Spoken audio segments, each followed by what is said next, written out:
നമസ്കാരം. കഴിഞ്ഞ ദിവസം പൊട്ടിത്തെറി നടന്ന ഐഡലി കഫേയുടെ മുന്നിലാണ് ഞാൻ നിൽക്കുന്നത്.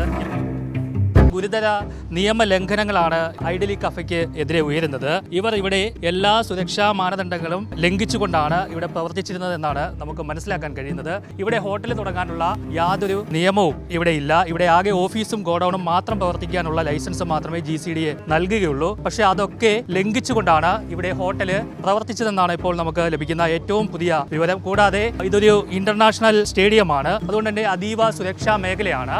ഇവിടുത്തെ കേബിളുകളും ടോയ്ലറ്റ് വാൽവുകളും ഫയർ ഫൈറ്റിംഗ് സിസ്റ്റവും ഒക്കെ തടസ്സപ്പെടുത്തുന്ന രീതിയിലാണ് ഇവർ നിർമ്മാണ പ്രവർത്തനം ഇവിടെ നടത്തിയിരിക്കുന്നത്. നമുക്ക് ഈ ദൃശ്യങ്ങളിൽ കാണാം. ഇവിടെ ഈ ടൈല് ഒരിക്കലും പാകാൻ പാടില്ലാത്തതാണെന്നാണ് GCDAയുടെ നിയമാവലിയിൽ പറയുന്നത്. പക്ഷേ അതൊക്കെ ലംഘിച്ചുകൊണ്ടാണ് ഇവിടെ ഈ ടൈലുകൾ പാകിയിരിക്കുന്നത്. ഈ ടൈലിന്റെ അടിയിലാണ് ഇലക്ട്രിക് കേബിളുകളും ടോയ്ലറ്റ് വാൽവുകളും അതുപോലെ തന്നെ മറ്റ് കേബിളുകളും ഒക്കെ പോകുന്നത്. അപ്പോൾ അതൊക്കെ ലംഘിച്ചുകൊണ്ടാണ് ഇവർ ഈ ടൈലുകളൊക്കെ പാകിയിരിക്കുന്നത്. അതൊക്കെ തന്നെ വലിയ നിയമലംഘനമാണ് എന്നാണ് പറയുന്നത്. ഇവിടുത്തെ കാനയുടെ പ്രവർത്തനം തന്നെ തടസ്സപ്പെടുന്ന രീതിയിലാണ് ഇവർ പല നിർമ്മാണ പ്രവർത്തനങ്ങളും നടത്തിയിരിക്കുന്നതെന്നാണ് ഇപ്പോൾ GCDA എഞ്ചിനീയറിംഗ് വിഭാഗം കണ്ടെത്തിയിരിക്കുന്നത്. ഇപ്പോൾ GCDA പറയുന്ന മറ്റൊരു കാര്യം, ഇവരുടെ പരിശോധനയിൽ ഇവിടെ ഫയർ അലാം സിസ്റ്റം പ്രവർത്തിക്കുന്നില്ല എന്നാണ് അവരുടെ ഒരു പുതിയ കണ്ടെത്തൽ. അത്തരത്തിലുള്ള പല കാര്യങ്ങളും ഇവരുടെ നിർമ്മാണ പ്രവൃത്തി മൂലം തടസ്സപ്പെട്ടു എന്നാണ് പറയപ്പെടുന്നത്. ആ ദൃശ്യങ്ങളിൽ കാണുന്നതാണ്. ഈ സിലിണ്ടറുകൾ ഇവിടെ ഉപയോഗിക്കാൻ പാടില്ല എന്ന് GCDA നോട്ടീസ് കൊടുത്തതാണ്.